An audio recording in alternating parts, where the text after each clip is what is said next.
सगळ्यांना माझा नमस्कार. तर आज गंगोत्री वृद्धाश्रममध्ये एक आपल्याकडे काका आलेले आहेत. त्यांचं नाव शंकर सखाराम वाटरे हे आहे. तर इथली पुढची जी माहिती आहे ते काका स्वतः त्यांच्या तोंडाने सांगतील. काका, तुमचं नाव सगळं सांगा. शंकर सखाराम वठोरे.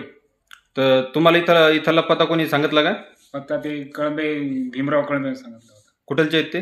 केलसुलेचे आहेत का? तर तुम्हाला इथं आणण्यासाठी कोणाचा दबाव वगैरे का आम्ही दबाव केला? कोणाचाच दबाव नाही, मी माझ्या मनानं आलेलो आहे. तुमच्याकडे पैसे वगैरे किती आहेत? पैसे फक्त 150 रुपये आहेत समजून. ठीक आहे, 150 रुपये.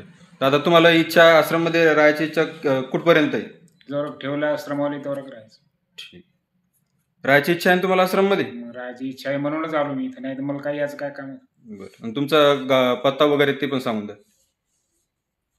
तुमचं गाव कोणचं? गाव आता जे कार्डावर लिहिलं तेच धरा नाही, अकोलाच धरा. नाही, सांगा ना, अकोला का कोणचं? मूळ गाव ते मेहकर आहे, आपलं हे डोनगाव आहे, पण अकोल्याला राहतो तो. अकोल्यात कार्ड वगैरे अकोल्यातच काढलं. बरं बरं.